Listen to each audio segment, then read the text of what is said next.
மக்களே, இன்னைக்கு நாங்கள் எங்கே போயிட்டு இருக்கோம்னு பார்த்தீங்கன்னா, காலையிலே கிளம்பி நாங்கள் ஒரு பர்த்டே பார்ட்டிக்கு தான் போகிறோம். இந்த லொக்கேஷன் நாங்கள் போகிற பர்த்டே பார்ட்டி வந்து பார்த்தீங்கன்னா மிஸ்ஸிஸாகா. ஸோ எங்கள் லொக்கேஷன்லேருந்து ஆல்மோஸ்ட் 1.5 2 ஹவர்ஸ் கிட்ட ஆகும். நாங்கள் எல்லாருமே முன்னாடியே பிளான் பண்ணி கரெக்டான டைமுக்கு வந்து பார்த்தீங்கன்னா பஸ் ஸ்டாப்பில் மீட் பண்ணி அங்கேருந்து பஸ் ஏறிட்டோம். மிஸ்ஸிஸாகாவில் பர்த்டே பார்ட்டிக்கு புக் பண்ணியிருந்த ரெஸ்டாரண்ட் பார்த்தீங்கன்னா ஒரு அன்லிமிட்டெட் பஃபே சிஸ்டம் உள்ள ஒரு ரெஸ்டாரண்ட். ஸோ இது ரொம்ப நாள் கழிச்சு அன்லிமிட்டெட் பஃபே ரெஸ்டாரண்ட்டுக்கு போகிறதுனால ரொம்பவே ஹாப்பி ஆகிடுச்சுங்க. அது மட்டும் இல்லை, இந்த மாதிரி லாங்காக நம்ம ட்ராவல் பண்ணும்போது தனியாக போகிறத விட ஒரு ஃப்ரெண்ட்ஸ் ஃபேமிலி இல்லைனா வந்து கும்பலாக போகும்போது நம்மளுக்கு டைம் போகிறதே தெரியாது. அதே மாதிரி தான் எங்களுக்கு 2 ஹவர்ஸ் எப்படி போச்சுனே தெரியல.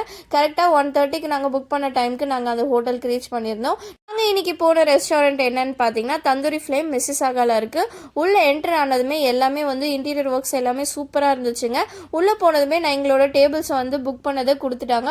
நாங்கள் பர்த்டே பாய்க்கு கேக் கட் பண்ணிவிட்டு அடுத்து நாங்கள் எல்லாமே ஃபுட்டெல்லாம் எடுத்துகிட்டு வந்து சாப்பிட ஆரம்பிச்சிட்டோம். நாங்கள் என்னெல்லாம் ஃபுட்டை சாப்பிட்டோம், இதுக்கு எவ்வளோ ஆச்சு, என்னெல்லாம் பண்ணோன்ற ஒரு ஃபுல் விளாக் கண்டிப்பாக நம்மளோட சேனலில் அப்லோட் பண்ணுறேன். சாப்பிட்டு முடிச்சுட்டு பக்கத்தில் இருக்க கடையெல்லாம் சுற்றி பார்த்துட்டு திரும்ப ஒரு 7:30க்கு நாங்கள் வீட்டுக்கு வந்துட்டோம். நாளைக்கு பார்ப்போம். பாய்.